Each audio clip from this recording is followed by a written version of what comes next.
We got another 6-liter on the tractor. We're starting to tear it down. I got finished taking off the exhaust manifolds and the accessories. We have a new water pump for it. As soon as we get stripped down, we're going to pressure wash it, clean it up, scrub it down, take all the motor mounts, stuff like that off. The oil pan is cracked. I think it got dropped when it was removed.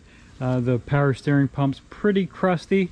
This engine we're going to do kind of a reseal, refresh, paint, kind of like we did on the other 6-liter, just not quite as far. This is actually getting a Holley Terminator X Max also, but it's actually going in a project that we sold that I haven't told you we sold yet, so stay tuned.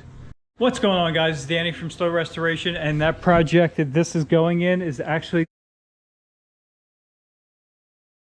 this is a 6-liter LQ4. Ran good supposedly when it was pulled. Unfortunately, when they pulled it, they damaged a lot of stuff. Like I said, the oil pan's cracked. This bracket here, this tensioner, is cracked here.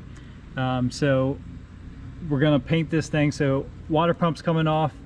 Who knows how old that is. Water pump's coming off, and it's getting a new water pump, new a bunch of new parts, your normal refresh on these. And the first thing we got to do, like I said, is strip it down and pressure wash it really good, scrub it down the best we can. We have some broken exhaust manifold bolts and a couple I can't get out because they're so rusty, but let's tackle that first, get all these removed and get the pressure washer fired up, and we'll get this thing cleaned up the best we can.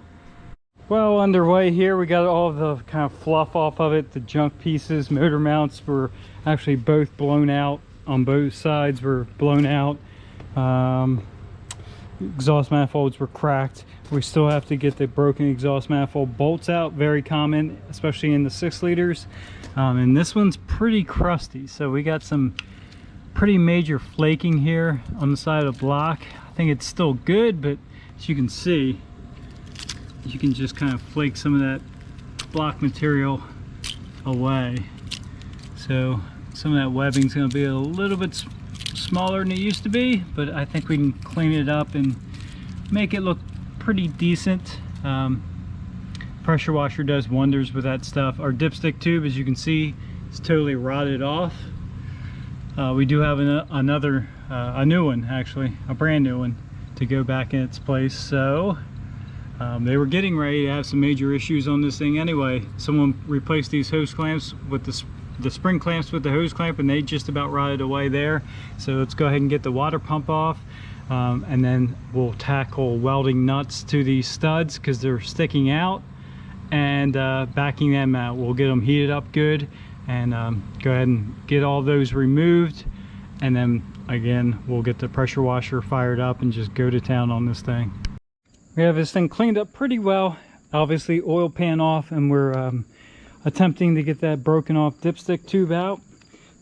This side was just so rusty, every time I touch it, it just disintegrates. So we just kind of broke it off right at the block, and everything will fall down as we go. We'll just be careful. I did vice grip it here and try and gently move it around, and it's not budging. I even tried to tap it down, and it's just mushrooming.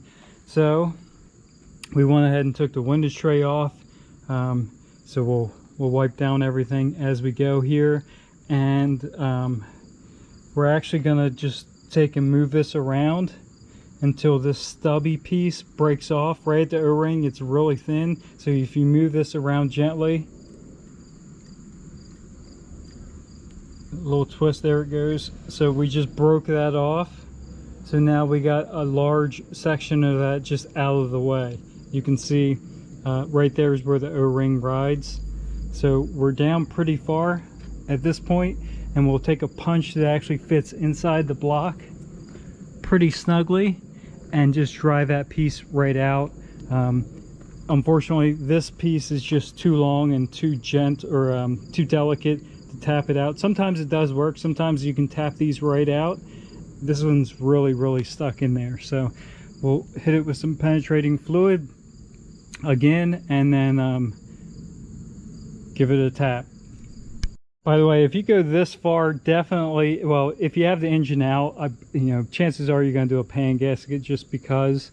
And if you do a pan gasket, you're already into it. So definitely 110% check the O-ring at the oil pump dipstick or the oil pump pickup. I'll show you why. We look down inside there. Hopefully you can see that. That one's messed up, and it looks like it may have gotten messed up when someone installed that. This does look like it has a newer timing chain on it, and it had a Felpro oil pan gasket. My guess is someone was addressing a low oil pressure issue, which is usually that O-ring, and did some maintenance stuff as they were in here, but didn't take care to put that back. So we're definitely gonna have to put a new O-ring in, because that obviously was not sealing proper.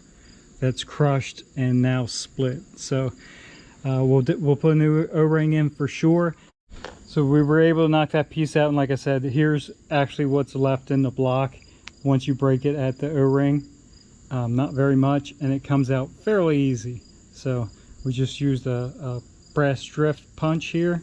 The other thing you want to watch, the O-ring actually stuck to this punch, and when I pulled it out, it fell down into that piston. So we'll have to fish that out.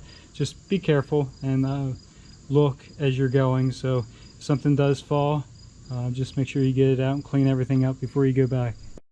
6 liter is looking really good. This was a pretty rough engine as far as rust and stuff, so it's come out pretty good so far. Because the heads were so corroded, we just went ahead and blackened them out.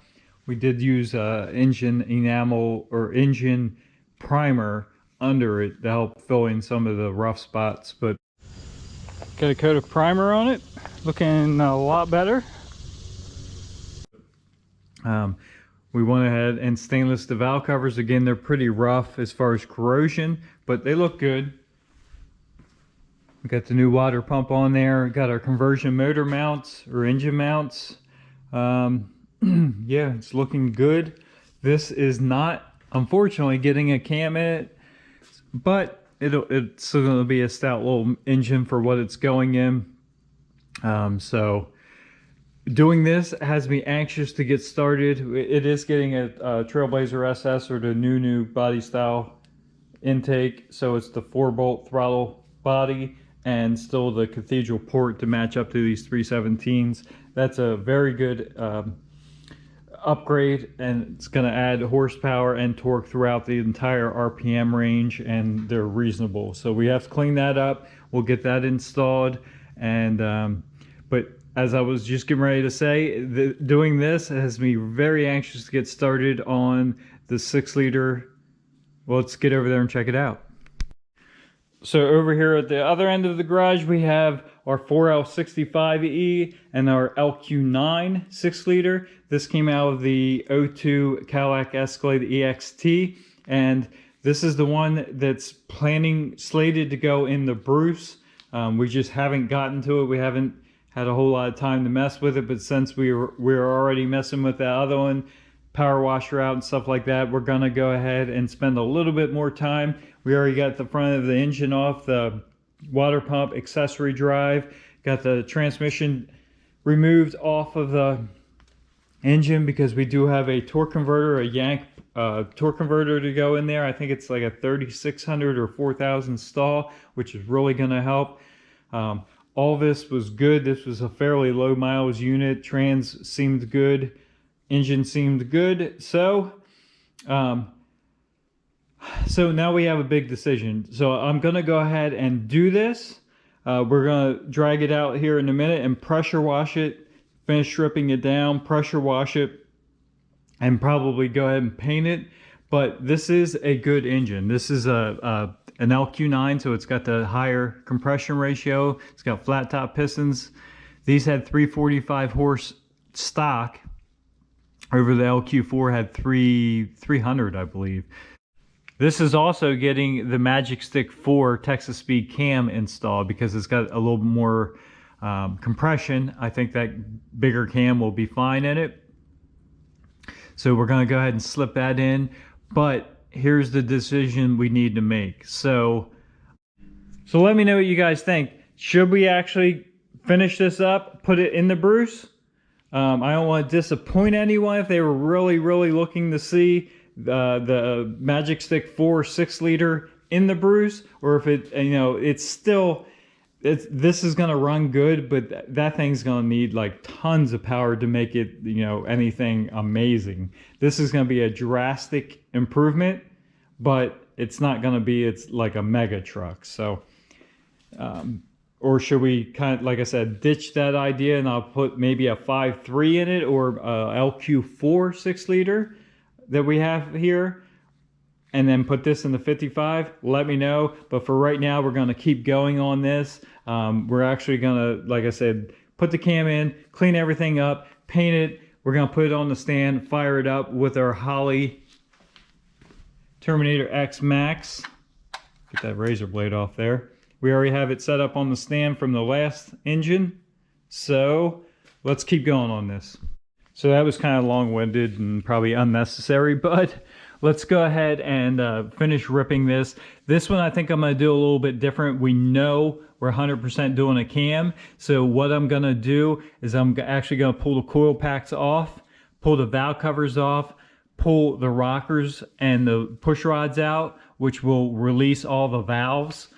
So when we pressure wash this thing, we're not going to get a ton of water or junk in the cylinder because of all the valves will be closed. So we can actually pressure wash these ports, and I always air dry and roll the engine over and stuff like that after we get done. So that's not going to be a big problem, but we got to do it anyway. And then once we get that done, we'll pull the front off. So let's go ahead and get this coil packs, valve covers, valve train out. We'll put the coil or the valve covers back on so we can get them pressure washed and cleaned up, and we'll pick up from there. Got this one all cleaned up. It actually cleaned up exceptionally well. It still has most of the black paint on the block. Head's cleaned up good. We got everything blown off, dried off. Now let's jump back on to the other one, and then we'll jump back on this to actually install the cam. Now this one, we actually got some other stuff done, but as you can see, we have the engine rolled upside down most of the way, and we got the window tray back on. We got a new O-ring, pickup O-ring. Got the pickup tube reinstalled, torqued down. It's 109 inch-pound on this bolt, the small bolt that holds the retainer for at the oil pump. So we have all that done. We're now ready for our new pan gasket and our oil pan, which we did clean up, scrubbed up really good, and then we hit it with that stainless paint, so that looks good. A little bit of silicone where these two covers meet, all four corners. So in the back, 1, 2, 3, 4. I'm just going to use some ultra black. All right, we got the pan set on there, new gasket.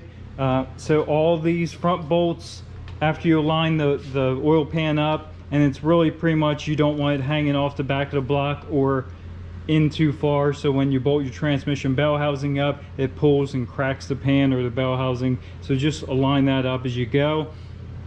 There is no dowel pins to align this, and there's plenty in the bolt holes. That's why you have to do that. There's actually a warning right there. So 18 foot-pounds for these front bolts, 106 inch-pound on these back two. They're smaller bolts, and just start from the center, do a crisscross. There's a torque sequence, but pretty much you're going to start from the center, do a crisscross, and work your way out on the bolts. So 18 foot-pounds, 106 inch-pound. Gonna jump back over to this one. We did get the front cover unbolted. We'll pull that off here, set that to the side. There we go. And there's the inside. Now again, this is just a used engine, but as you know, on these LS platforms, unless they were something drastically wrong, you don't have to do a ton to them. So this is a healthy LQ9, and we're getting ready to put this Texas Speed cam in. Here's the packed 660 springs, dual springs. We'll do our normal. I'm not going to show you every step of the way because we did this a bunch of times. We're going to line the marks up, take the gear off, Get that out of the way. We're not going to replace the chain. It's in good shape. Yeah, we're just throwing a cam in this and springs.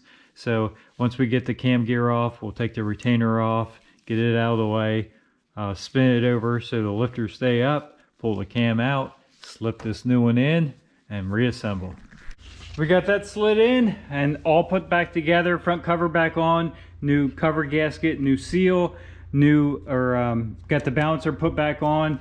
We are gonna put a ARP balancer bolt in. For right now, we just put the stock one back in so we can spin the engine a little bit easier. Here's the cam we just put in. Like I said, it is the Texas Speed MS4 Magic Stick 4, and at 50 thousandths it's 239, 242, and it's 649, 600 lift on a 111.5. So it should be very rowdy in this 6-liter.